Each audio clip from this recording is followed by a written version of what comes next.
Britain, France এবং কানাডার পর এবার ফিলিস্তিনকে রাষ্ট্র হিসেবে স্বীকৃতি দেওয়ার পরিকল্পনা ঘোষণা করল অস্ট্রেলিয়া।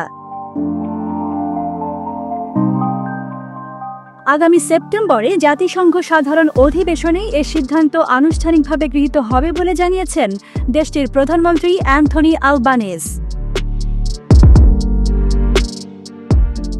সোমবার এক বিবৃতিতে আলবানিজ বলেন, গাজায় চলমান সংঘাত এবং মানবিক বিপর্যয় বন্ধের সবচেয়ে কার্যকর উপায় হল দুই রাষ্ট্রভিত্তিক সমাধান। এটাই মানবতার জন্য একমাত্র আশার আলো। প্রধানমন্ত্রী জানান, তার সরকার এই সিদ্ধান্ত নিয়েছে প্যালেস্টাইন কর্তৃপক্ষের প্রেসিডেন্ট মোহাম্মদ আব্বাসের কাছ থেকে প্রতিশ্রুতি পাওয়ার পর ভবিষ্যতের কোনো ফিলিস্তিনি রাষ্ট্রে হামাসের কোনো ভূমিকা থাকবে না।